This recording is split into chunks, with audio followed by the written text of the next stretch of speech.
Welcome to A Celtic State of Mind. I'm Paul John Dykes, and today I am joined by Anthony Haggerty and Lawrence Connolly for the ACSOM Bulletin. Plenty to talk about. It's the aftermath of the transfer window, and we're asking, are you happy with Celtic's transfer business? I'll come to yourself first, Tony. What's your thoughts on the incomings and the outgoings at Celtic Park? I think it was very much a damp squib because most of the Celtic supporters were concerned with one thing and one thing only, and that was the removal of the manager. I think the majority of Celtic supporters were after that and couldn't really care less who was brought in and who was leaving. In terms of who was brought in, John Joe Kenny, 6-month loan, no forward planning there really, is there? Absolutely not. With no option to buy. They let a promising young goalkeeper go, I believe, Liam Hughes to Liverpool. So again, you just look and think, what's going on? Olivier Ntcham to Marseille, and if you're to believe that Olivier Ntcham wanted to leave for 2 years, it was said. Neil Lennon said he wanted to leave for 2 years. Why is he still there? Why did they turn down, was it 17.5 million from Porto? Why turn that down? Whatever it was. And Frimpong to Leverkusen, well, that's fair enough. And the least said about the Ben Davies transfer failure, the better. You know, I've never known a club that can't conclude a deal. It's frustrating, Tony, because you're looking at the calibre of Ben Davies, and you know, we spoke about it yesterday, and people say, "Oh, Celtic were in a no-win situation." Kevin was talking about the power being with the player, and I do get that. But surely we can get these deals concluded quicker, and that's been a big criticism of Celtic under Peter Lawwell, hasn't it? Yeah, without a doubt. I mean, listen, if you want Ben Davies, you go and get Ben Davies. Ben Davies would have been an indication that you were actually planning for the future. Mm-hmm. Right? £2 million to me is not a lot of money, if that's what it costs. But again, it's that mentality. And you go back to it, you know, you had the premise where the news was put out there that he had signed the deal and everybody's hopes were up. And then all of a sudden there's a snag, and as soon as you hear the word of a snag or it's not concluded, it takes you back to the most infamous deal in the club's history in '89 with Maurice Johnston, where they paraded them at Celtic Park and the deal hadn't been done. You know, so again, a leakage of news to a certain media outlet to say this has been done when it clearly hadn't been done. Mm-hmm. You know, and see if you're smart and you're clever, you know what Preston North End want for this guy. You know the ins and outs. That's when Brendan Rodgers came and he suddenly snapped up Moussa Dembele for 50 grand, sold him for 19 million quid. That's about knowing who's out there, what players are available. Can you get them? Yeah, go and get them. Go and do the deal. I've never known a club like it to drag their heels in so many transfer deals and can't conclude a business deal like Celtic. It's unbelievable, really.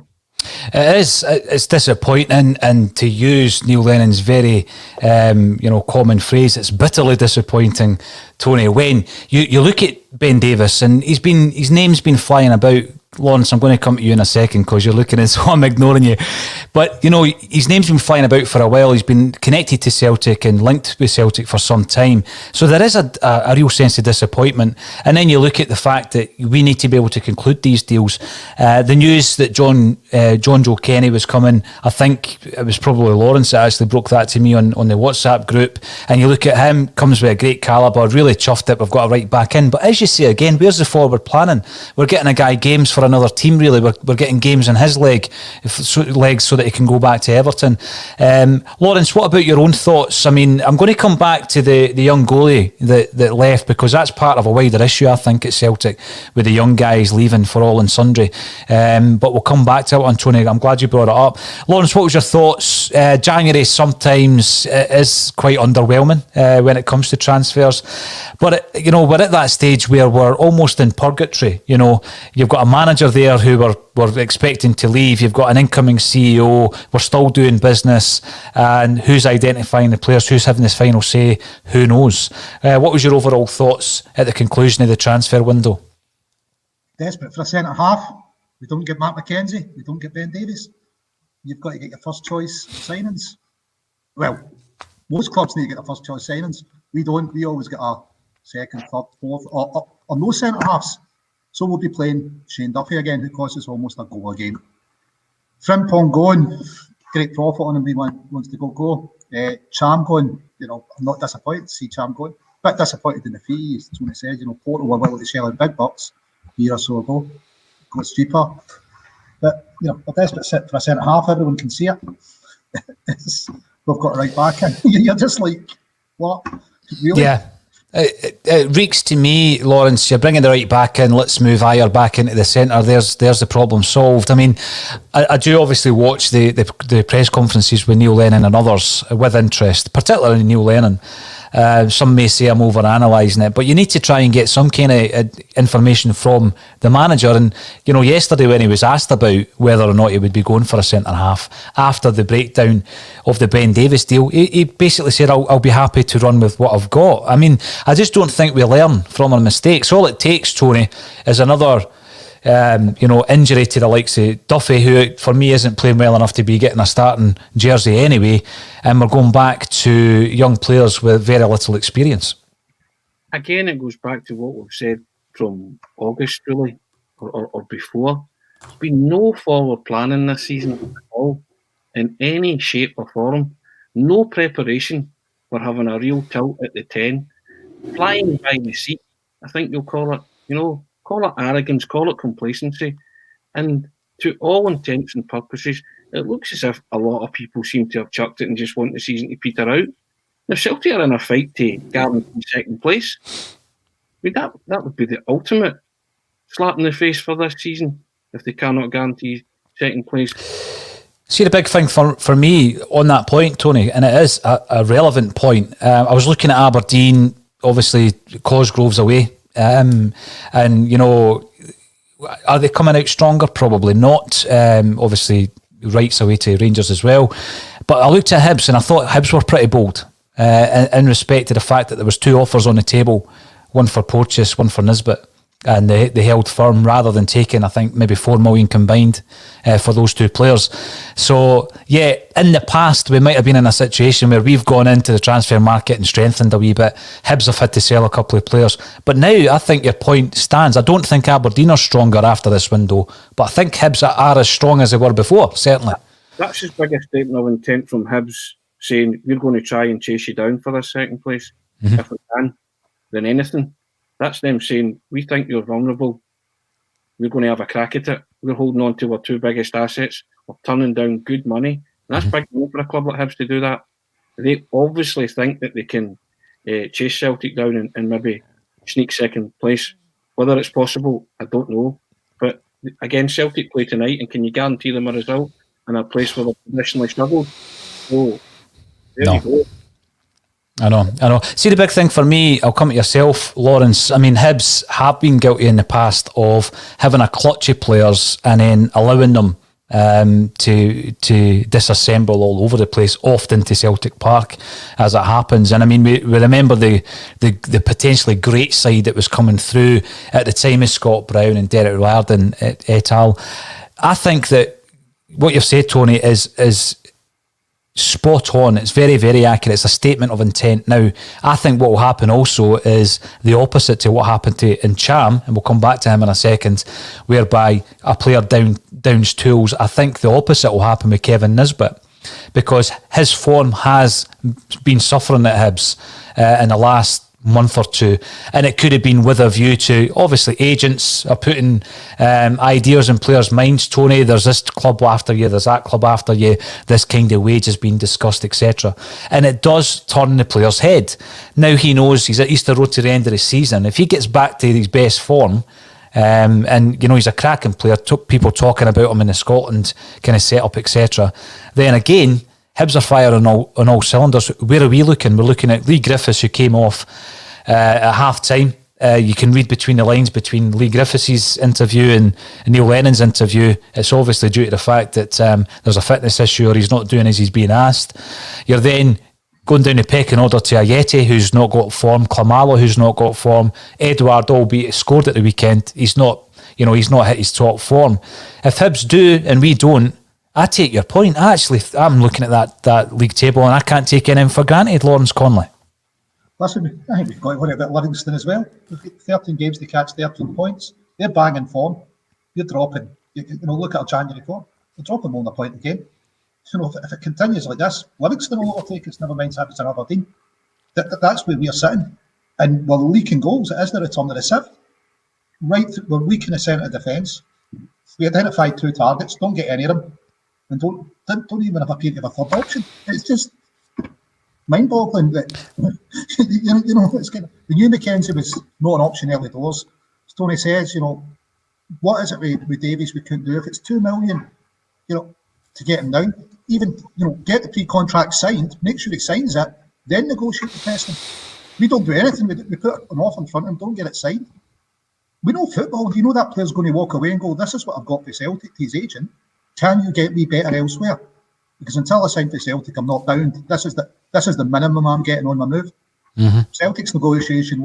I don't know. Did we just leave him with the contract and say, look, One word, Lawrence, one word, complacency. And I think complacency has crept into every single facet of Celtic Football Club this season. Now, I've got to say there's another guest just waiting in the wings, Kevin Graham. We're going to bring him on as a substitute. He's used to that during his playing career. We're going to bring him in because he's got a few words to say. Obviously, Kevin was on the bulletin yesterday talking about the affiliation meeting and he wants to clear something up. So I'm going to invite Kevin into the broadcast and we'll get back to our points on the transfer business in a few moments. Kevin Graham, welcome to the show. Good afternoon, Paul. Afternoon, Tony. Afternoon, Lawrence. How are you today? How are you doing? All right. Not too bad. Just a wee update. Something's caught fire this morning, which I misinterpreted from the meeting last week. I've had an update from Celtic this morning regarding the affiliation made a proposal for Celtic for the players to make Zoom calls to fans, season ticket holders, and that was made on the 18th of December. Basically, I thought they says it had been rejected. It hasn't been rejected. It just hasn't been progressed yet.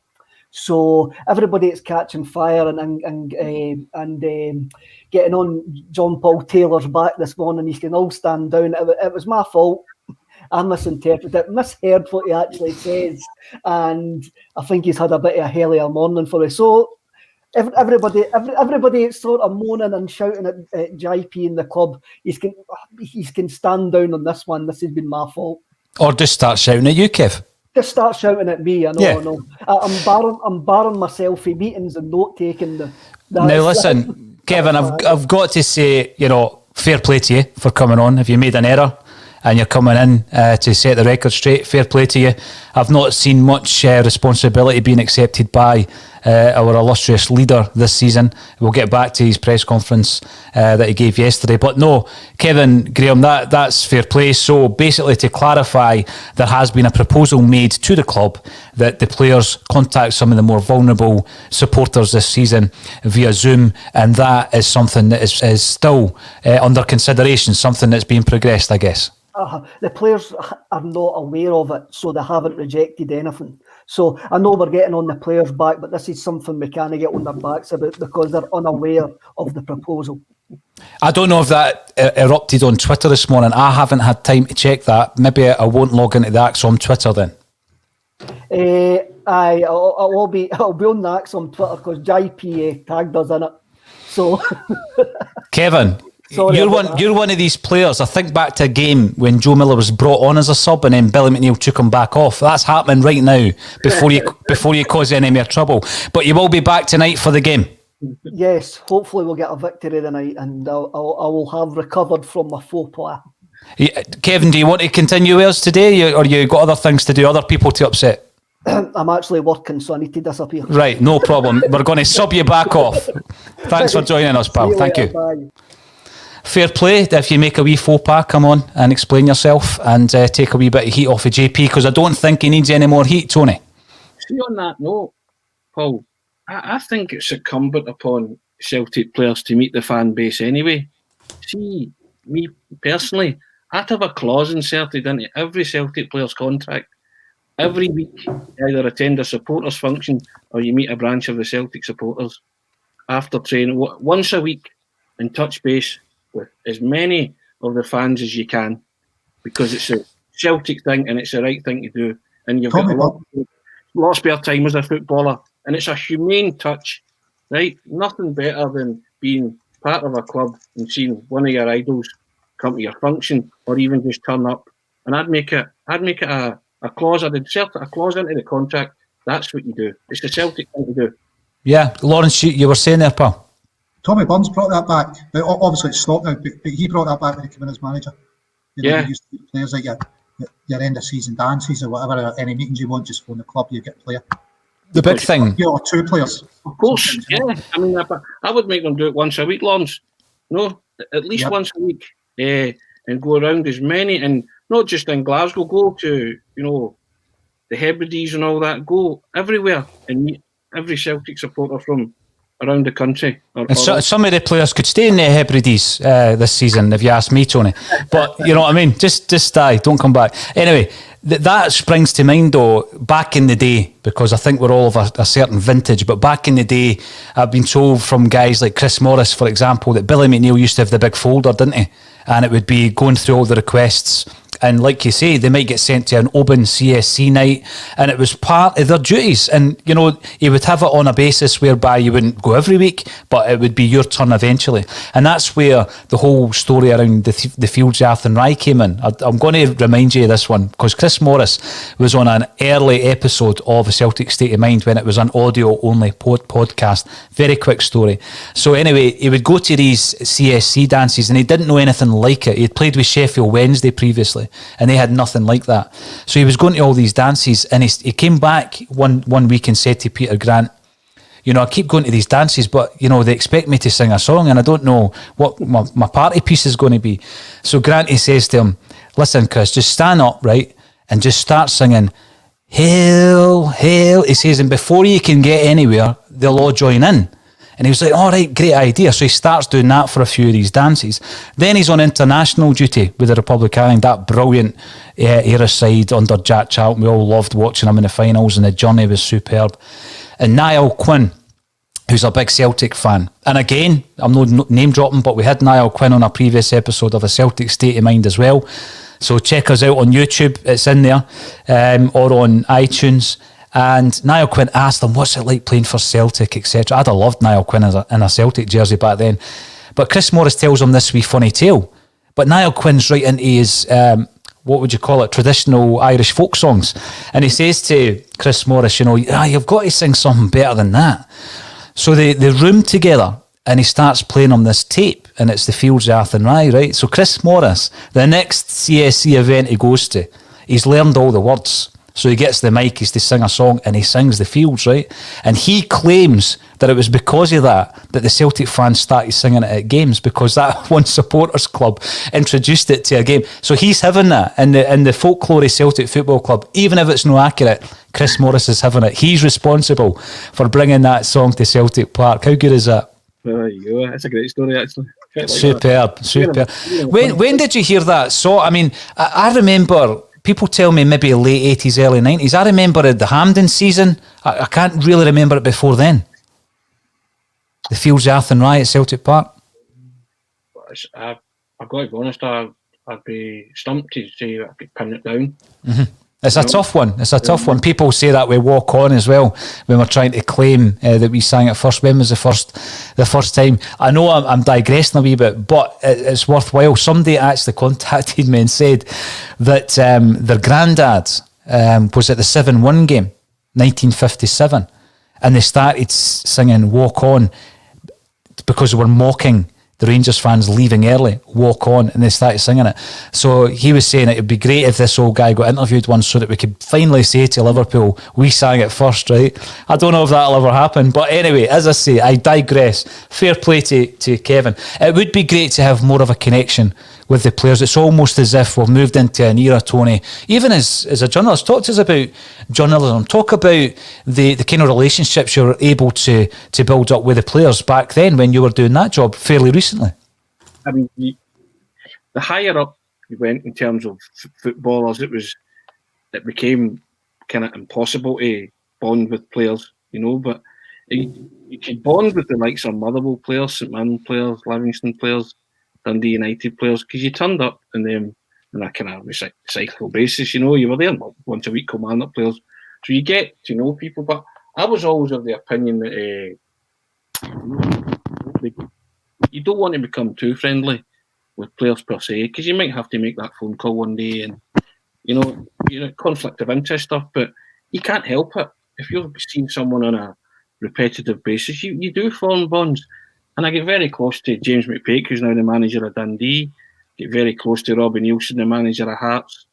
You know, guys like that who I love dearly. I get very close to John Hughes, you know, now manager of Ross County. I was close to Tommy Wright, you know, because you see them regularly, you know, and you form that relationship and bond with them. You know, players were always a bit more standoffish, you know, because they were like, right, okay, they're them and us. But the ones that were, you did have that relationship with, it was terrific. You know, I mean, I'm really friendly with Neil Lennon, as I've said before. I was friends with, you mentioned Derek Riordan earlier, and Derek Riordan gave me I actually, one of the first times I got the front, back and the inside spread of the Daily Record, Derek Riordan told me that he and Gary O'Connor trampled his uncle's ashes into Celtic Park, and you're not allowed to do that because you get so many requests. And there's footage of Derek Riordan and Gary O'Connor running onto the park when they were playing for Hibs and trampling his uncle's ashes. His uncle sadly passed away because he committed suicide. And he told me all of this. And he said the first person to phone him when he signed for Celtic was David Murray, the Rangers chairman, to say he'd signed for the wrong club, because Rangers were in for him at the time as well. And I think he's one side of the family was all Hibs, the other side of the family was Celtic fans, and he did it in memory of his uncle. He signed for Celtic in memory of his uncle, and obviously he died, and they got his ashes, and you see them, he's got it's a velvet pouch, and there's footage of them trampling it in, and that's not allowed because so many people want to do that, and seemingly it's not allowed, and you know, and that was just, he sat there, you know, I was supposed to be doing his column, and I sat in front of him, and he gave me all of this, and it was wow, sensational stuff. You know, as I say, he made the front, the back, and the inside, and you know, days like that don't come along often. But he told me because I was really friendly with him. You know, it was just one of those. I kind of grew up watching that Hibs team. I was really friendly with Stephen Fletcher. I was friendly enough with Gary O'Connor, with guys like that, because I was in the Edinburgh beat at that time. You get to know these guys, and once they see you and they see you a lot, it becomes that kind of, how are you doing? And you know, they're human beings like you and I. You know, they love football. You're doing a job. They're doing a job. You know, and if you respect them, they'll respect you. Yeah, definitely. See, the big thing, there was a massive change, obviously. We talk about modern football.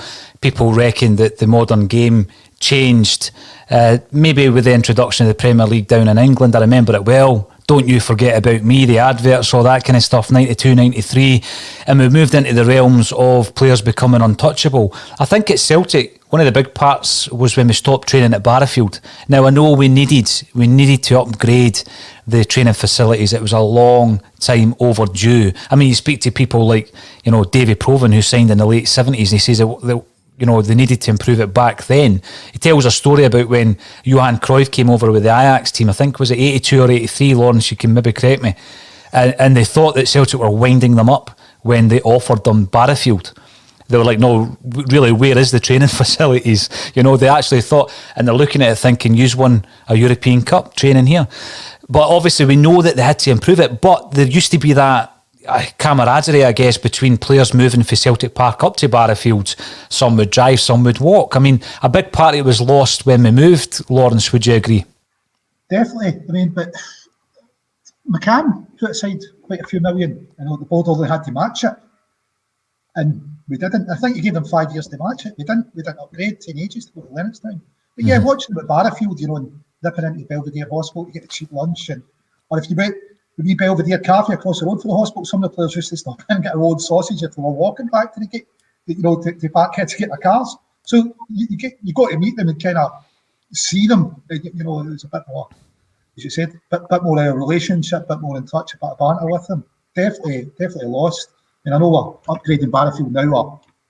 We had plans to upgrade it. I think there's a women's team we're going to play there. Is it 5,000 seater they're going to put in? Interesting. We'll see what happens from it if we go ahead. I remember when Amaral came along, no cadets, mate. It was 5,000 people. You remember? Yeah. I was one of them, yeah. Something up for the training game. Then we didn't sign him. But, it was... He had similar hair to Cadetti, but I don't think he had similar talents, Lawrence. Now, Kevin Graham's obviously now been scored off the list of fans that players will be phoning to make sure he's okay. And one of the players who won't be making any phone calls is Olivia Ncham. It's a bit, for me, looking at this situation, time was right for him to go. Some might say it should have been in the summer, but it's just turned into, for me, it's a situation with a player who had so much talent. You look back to even last season, his finest moment in a Celtic jersey against Lazio away. Undoubted talent, didn't do it often enough for Celtic, but my biggest frustration is the deal that we've done. So we were talking about this yesterday, and someone had sent me a link to a French website who were talking about a €10 million deal. And obviously the permanent deal will be something more in the region of 4.5, which I think is there or thereabouts what we paid for him.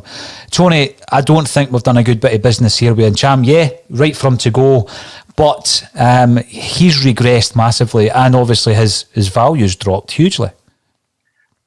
Two things. Yeah, right. First of all, his value. Now, if somebody offers you, like Porto did, £17.5 million for an unhappy player, then you would have sold him, surely. If we're led to believe that that's the offer that came in. This guy was unhappy for 2 years. He should have gone then, because you weren't going to get any more money than that. That's probably the highest you could have got for a player like Ncham. But Ncham was one of the most frustrating players at the club. He had ability, he had it in abundance, but again, you go back to that phrase, he was just consistently inconsistent. Sometimes he would do great things, other times he looked as if he couldn't pass the ball 6 yards square. And you see he had his moments, he had the goal against Lazio, but they were too infrequent. He couldn't be trusted. I never once seen Ncham grab a game by the scruff of the neck, and I mean really grab it, and be that man. Arguably, maybe the game where he scored the winner against Rangers, the 1-0 game, he had a decent game then, but you can't look at Ncham's highlights reel and say, I remember that game he was outstanding, I remember that game he was outstanding, because they don't exist. There was fleeting glimpses of a player who possessed some talent. And if somebody, as I say, Porto have offered Celtic that money, I don't know what they were thinking, and to sell him, or the sell-on clause is the same as what you bought him for, then why did you buy him? This was a player that was to be developed and sold for multi-millions, and then you go back to, he's now regressed. So we talked about regression the other day with Frimpong, so surely it's down to the way you're being coached, and that fault lies upon the management team and the management structure then, surely. Another big worry for me, Tony, we spoke about it on the podcast a few times, is the sheer raft of young players who haven't even kicked a ball for the first team, who are on their way. You've already mentioned that Liam Hughes went to Liverpool. Again, we'll get back to goalkeepers in a moment, because how much of an error is that? Because we don't really have an embarrassment of riches when it comes to goalkeepers at the moment. Liam Morrison, Bayern Munich; Barry Hepburn, Bayern Munich; Conor McBride, Blackburn Rovers; Josh Adam, Manchester City. There's talk that Okoflex has got interest in Italy, Dembele has got interest in France. Again, Lawrence Conley, does this come back to the point that if you had someone at the helm, someone who was a focal point of the football department that you wanted to play for, that was a name and a profile and a renowned coach, then we wouldn't be losing these players? Or am I being too harsh on Neil Lennon? Is it more of a case that in Scottish football it's hard for young players to progress now from youth football to the first team with a lack of a reserve league? I think it's a mix of things. Not having a reserve league, they need to play to develop, and it's too big a step up between the level they're playing and the first team. So they know they're not going to develop. We've started putting out players on loan, but we Dembele, we know he's not signing a new contract. If we loaned him out 2-3 years ago, might have signed a new contract if he developed. If nothing else, he'd have put his value up. So we do lose and we get more money. But there's that gap, and I know we're saying like we need the Colts in the lower leagues. Just now, we're just going to keep hemorrhaging players. If they're not playing and not developing, they're not going to stay. And you don't want to keep players that aren't developing, that aren't first team ready. So I suppose it's quite a rock and hard place. So some it's the manager, some it's the coaching. But I think the main thing's the reserve league. If they're not getting challenging games to play in, because they're going to develop in games, that's it. You hear about all the old players, like Cork Street kids who know the book, we've got to play in the reserves with the Lisbon Lions would drop in when they're coming back for injury. What an education we got playing with them. Yeah. It's not there for them. Even when you used to go and watch the reserves when it played at Parafield, or they move it up to Celtic Park, 10 minutes notice because a few years had turned up at Parafield. You go on and you'd see, the first teamers coming back, and you could hear them talking to young players through the game. Mm-hmm. He played against quality players. It was saying, remember the Motherwell team, the coach was the manager, but he was turning out for Motherwell reserves. So you strikers were getting to play, against a really tough centre half to play against. It's just missing that. I think the biggest part of it is probably the reserve league. But a lot is the manager and the coaching as well. But even if you've got the manager and the coaching right, to develop the guys properly, we need competitive games that challenge them. Mm-hmm. And they're not getting that challenging at the unders level. They're just not. So you can see why they're looking elsewhere. And even in Scotland, if you look to Motherwell can make a pitch to them. Come to us, if you're any good, you're in the first team, you're playing SPFL football. Yes, yeah. Come to Celtic, we maybe loan you out. If you get really good, you won't get loaned out because in case we get an injury, so you just won't get loaned out and won't get competitive matches. If you're not so good, we'll loan you out because we can take the risk that we won't need to call you up to the first team. It's not a good pitch. It's a difficult one, Lawrence. Now, this is a different situation from one that has also been spoken about on A Celtic State of Mind, whereby players like Stephen O'Donnell, Declan Gallagher, Andy Robertson, Aaron Hickey, who have been at Celtic, they've been freed, they've gone on and have had a decent career. This is a different situation. These are guys that, ordinarily we would like to keep, but they're being romanced elsewhere, and these other clubs are coming in and obviously promising them something that they can't get at Celtic Park. Now, even back in the Quality Street Gang days, Lawrence, players such as Jimmy O'Rourke was in and about that, Rab Prentice, Jim Holton, even Graham Souness, believe it or not, was in and about the training sessions at that time, and Celtic didn't sign them. So it happens, but this is a slightly different situation now, I feel, whereby we're paying into the youth development system, pro youth. You've got all these academies all over the country, but they're hitting a ceiling. And at that point, they're not progressing, certainly at Celtic Park. So you think about, right, the reserve league's gone. It's a thing of the past. It'll take far too much money that clubs simply don't have to set it back up again and run it. Because that was the reason that it was, one of the reasons why it's no longer with us anyway. Clubs were struggling actually to run a second team, some clubs. So we're at a situation now where the pro youth's all in place. So what do? Do we bring the Colts teams in? And then you have the argument from teams who are in the lower reaches of Scottish football, 6th and 7th tier, saying, well, why would a Celtic or an Aberdeen side or a Rangers side leapfrog us and end up in tier 3 or tier 4? So I've spoken to our friends at Haddington Athletic. I think they're in tier 7. They've done well in the Scottish Cup this year. And the way they look at it is, well, why doesn't a club come to us and give us 4 or 5 players? I think the maximum 6, isn't it? I think the rule 6. Give us the guys for a season. They might be 17 or 18. Don't underestimate the actual level of the game at 7th tier, because it's better than youth football. You're playing up against ex-pros. You're playing up against decent footballers. So there's a few options. Tony Haggerty, you've lived through, obviously, the reserve boom. I mean, I remember Celtic Rangers games getting 12,000 at Celtic Park in Ibrox. What do you think we need to do differently looking forward? And I think this should be part of the restructure of Celtic moving into the summer. Yeah, I mean, you talk about disconnect, on various levels, but there's clearly a disconnect from these youth players who, as Lawrence has rightly identified and you said, hit this glass ceiling because they don't have competitive football. Now, the answer, well, everybody seems to think the answer is having Colt teams in, the lower leagues. But as you've rightly pointed out, Haddington will take 4 or 5 Celtic players if they were allowed. But why should the Colt teams just be parachuted in? Because it's going to only suit Celtic, Rangers, Aberdeen, isn't it, really? It's not going to suit other clubs who are ambitious and trying to to work their way through that system. I use my own local team, East Kilbride FC, who've been trying for a while and failed in playoffs and stuff like that. But they managed to get through to play Celtic in the Scottish Cup a few years ago. Got a lot of money from that, which was terrific for them. But they're doing the right things.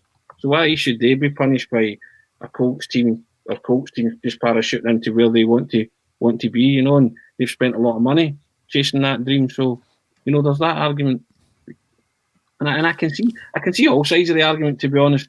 But how you solve it? I mean, Lawrence is bang on the money with the reserve league. It's about playing competitive football. Youth leagues are just not competitive for young players trying to make it in the game. So they have to go somewhere to get competitive football, which is why the likes of Motherwell, Hearts, Hibs, Aberdeen, clubs like that will always hold that ace card, because they can say to a young player, you ain't going to get first team football at Parkhead or Ibrox. Come to us, because you've got the potential that we believe you have. We will go into this first team within, and they'll give them a time frame, 6 months, a year. And for a youngster, that's not a long time. If they think, great, I'll be playing first team Scottish Premiership football within 6 months and a year, that's enticing. That's why a lot of young kids decide, you know what, I'm leaving Celtic, I'm leaving Rangers, I'm going to go there and try and become a big player at an Aberdeen or Motherwell. If you're that good, you will end up, doing an Andy Robertson. Yeah. Resurrecting your career, and then you might find that Celtic or Rangers go back in for you and have to pay over the odds for someone who they deemed wasn't quite good enough. I know. See, the big thing, I always remember Falkirk for a number of years, Tony, were doing so well in rearing youth, young talent, and selling them every so often, selling a player down south. And they done so well with that, didn't they? And now they don't even have that facility.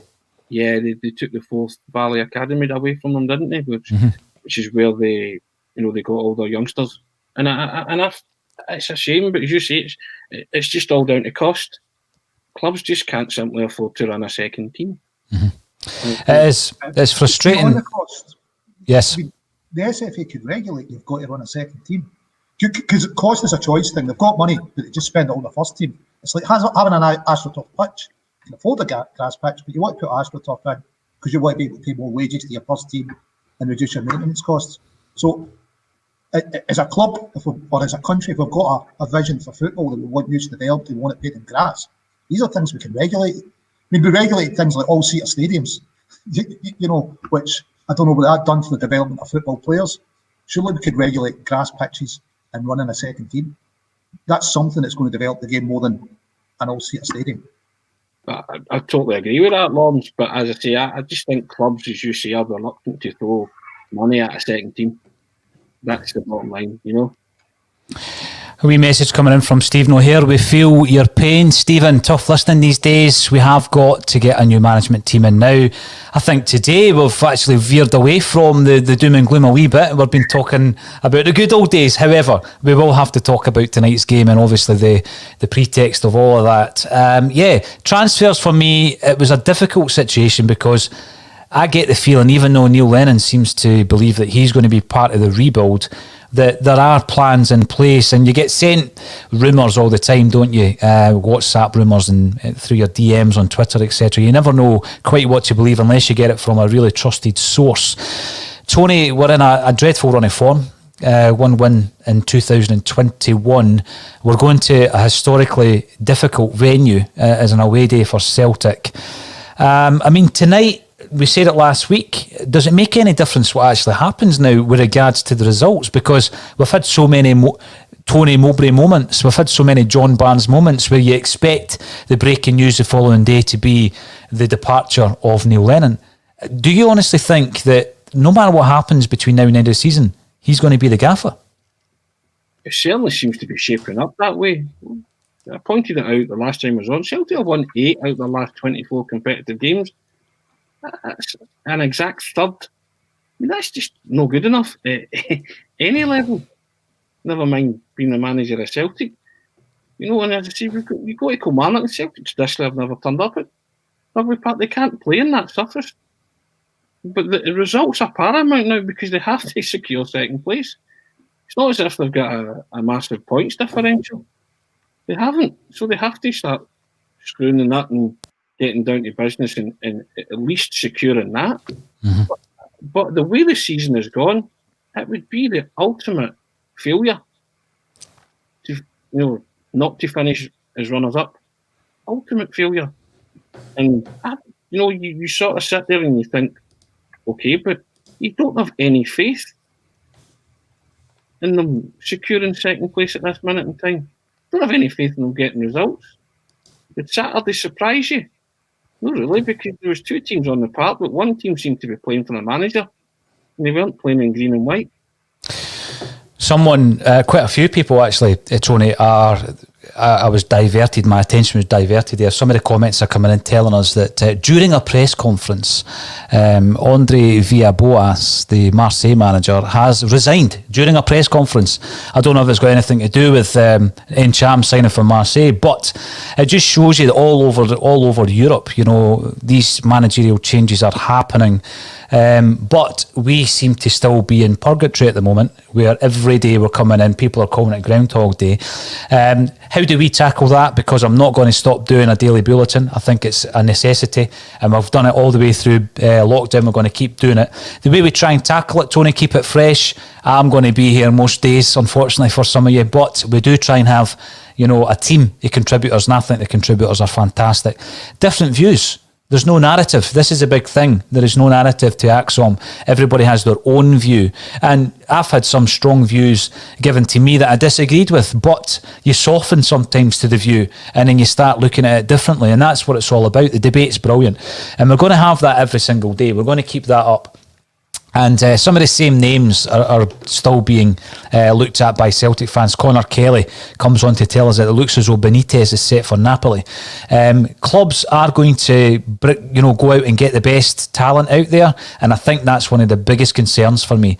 If Celtic, let's use Ben Davies as an example, Lawrence. So we fancy the player, of course we do, we offer him a deal, but we don't get the deal over the line. Someone else is out there, and that's what's happening with the managers as well.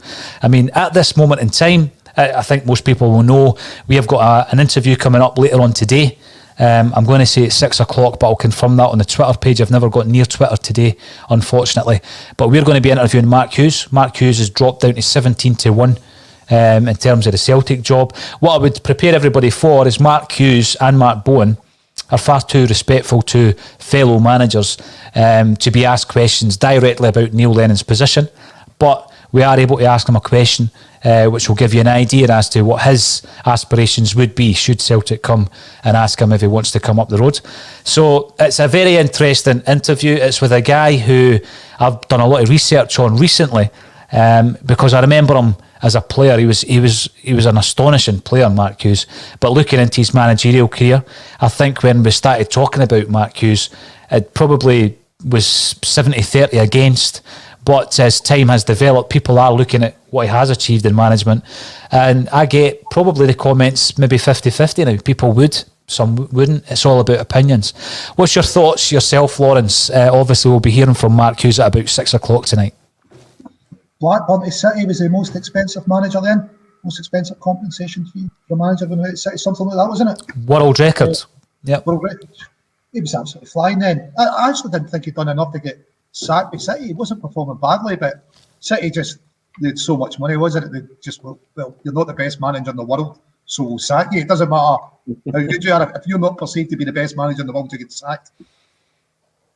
He's been kind of mixed bag since then, stuck at Stoke for a while.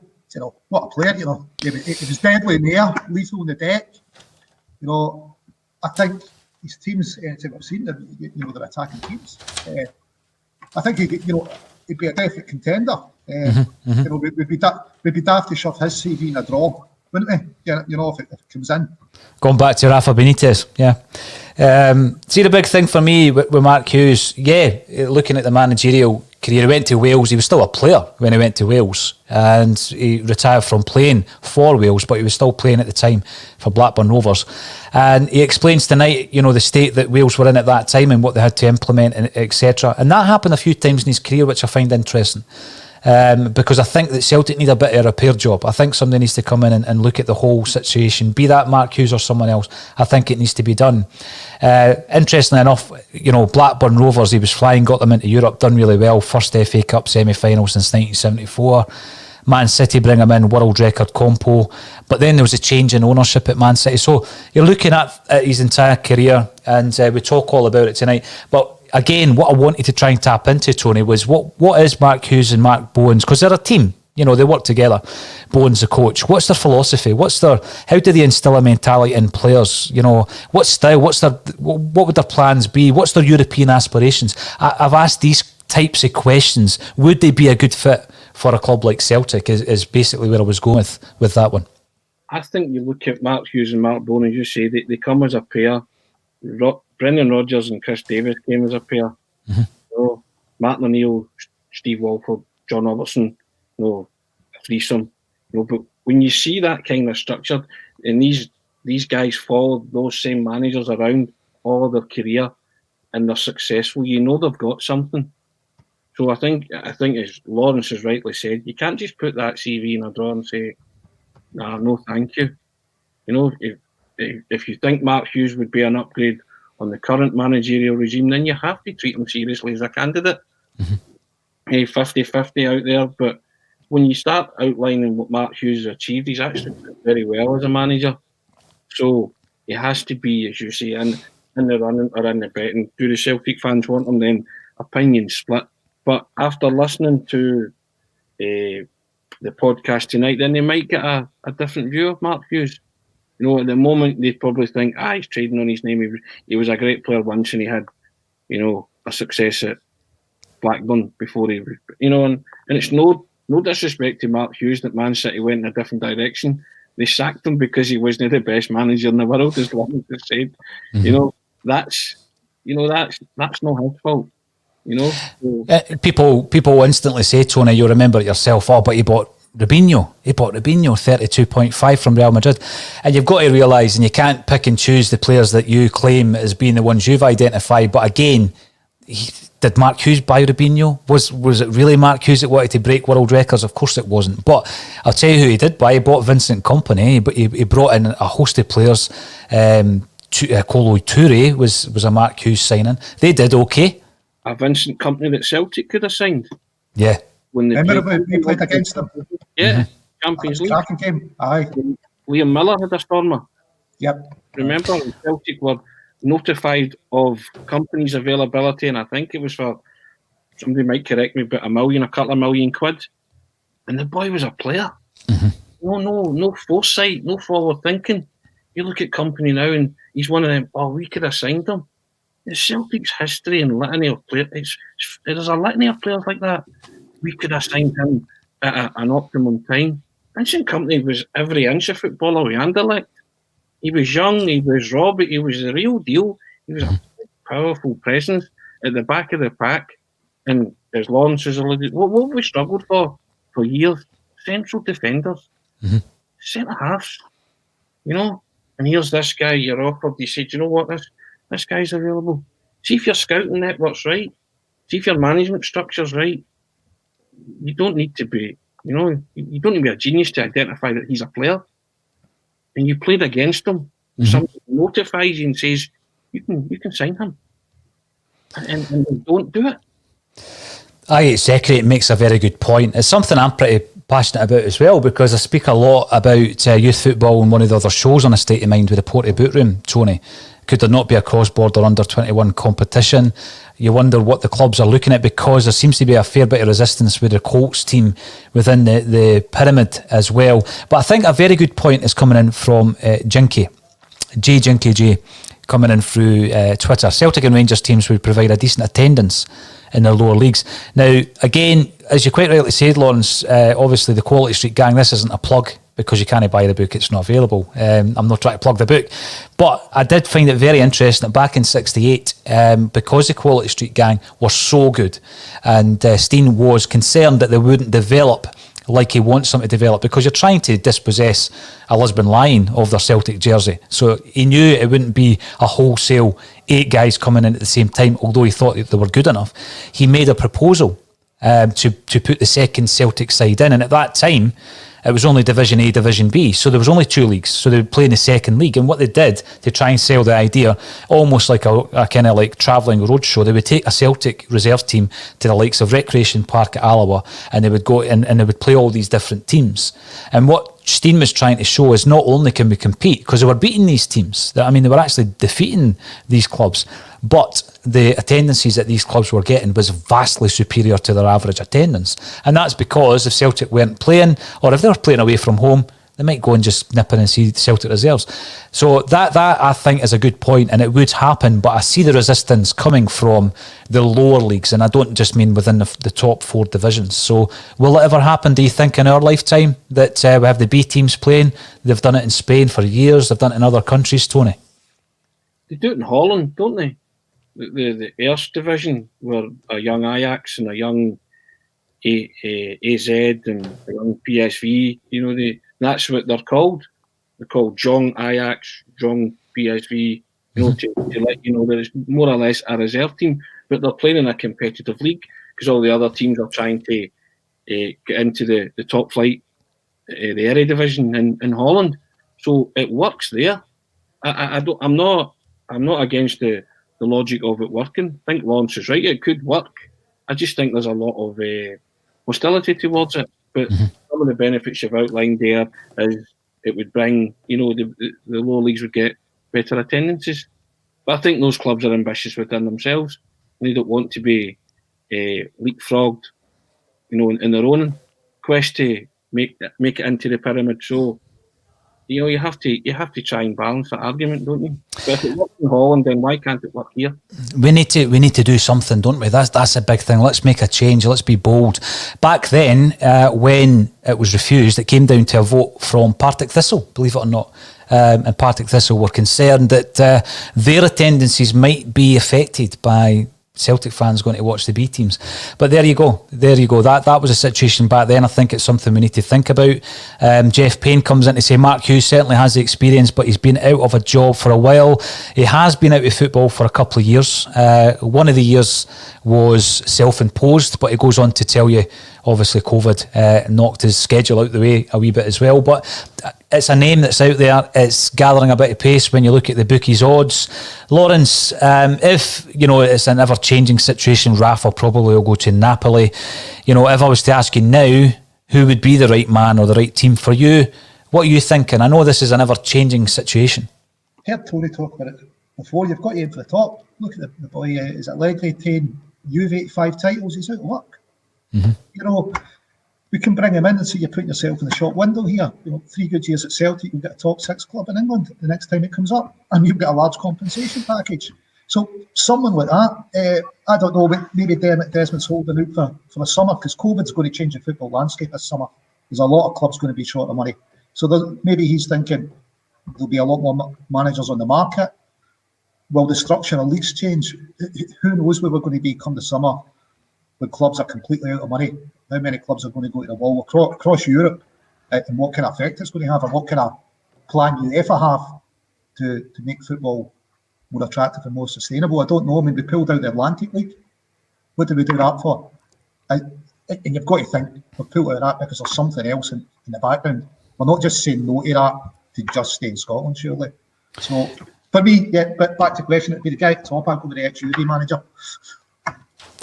Tony, if because obviously Kevin coming on earlier on today to explain that he wasn't 100% accurate in what he was saying about people from Celtic Forum fans, if you got a phone call and that phone call was from Dermot Desmond, what would you ask him?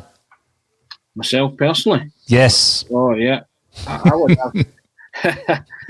ask him to tell us if there's going to be a new manager at the club, who it is, and what's the plan moving forward. Because there is so much disconnect from the top to the first team, to the fans. It's unbelievable. And they brought it on themselves. This disconnect's a bugbear of mine. And I was going to start, I didn't realise we were going to talk about transfer business, but I was going to start with, I implore the board and the management of players of Celtic FC. What they've done this season has just been incredible. And to misquote Thatcher, I'm going to flip Thatcher's 1979 speech on its head, because where there was union, they brought discord. Where there was truth, they brought error. Where there was faith, they brought doubt. And where there was hope, they brought despair. That's where the Celtic fans are at this moment in time. That's why you see Facebook and Twitter as an absolute cesspit. Celtic fans it's a form of cannibalism now. They're eating and chewing and gnawing away at each other because of what the board and management and the players have done this season. It's been mismanaged at the top. They've been underachieving on the park, and the players have been underperforming. And now the fans are turning on each other, and it's appalling and it's horrible to watch. You win with humility, you lose with dignity.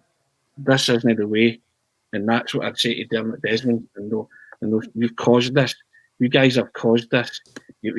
Celtic have lost their identity almost. They've lost their heart and soul, and they've totally lost their way this season. And I get back to that speech that I gave there. That's exactly what has happened, and the fans they're bearing the brunt of it, and now they're turning on each other, and it's just not the way to behave. You know, I can't get my head around it. You know, you've probably seen the latest Twitter thing with the Neil Lennon and the block on the road sign. Mm-hmm. I mean, really, regardless of what you think about Neil Lennon, you have to respect him for what he's done for the club and what he's achieved.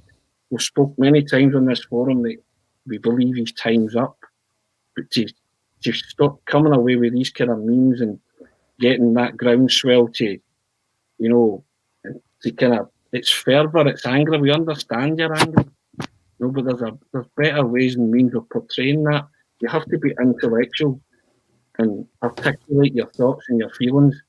No, everybody feels the same way about Neil Lennon. There'll still be people out there who think he should still be in the job. He'd have a hell of a job convincing me, but it's their opinion, and I respect that. They have to respect ours and say, well, we think it's time that he left. But this the way the fans are, it's vile, it's hatred, it's poison. Mm-hmm. I expect better from Celtic fans, to be honest. I'm not blaming Celtic, but the root cause of this has been the board, the management, and the players for everything that's happened this season. I can understand them venting their spleen and their frustrations, but honestly, I'd show Dermot Desmond that, because he's probably blissfully unaware of it. Mm-hmm, mm-hmm. See, the big thing for me, Tony, right, what you've said, and it's resonating throughout the comments. I can see loads of comments coming in.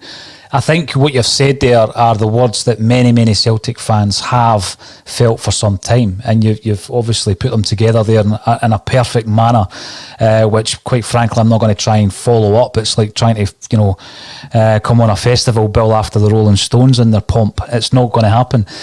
But the next question for me would be, Lawrence Connolly, how do you get back to connecting with your fans? Because I think, Tony, what he said there is 100% correct. How do you get back to a situation where it's no longer us and them, and then obviously the way that it's fragmented within the fan base can heal and get better from there?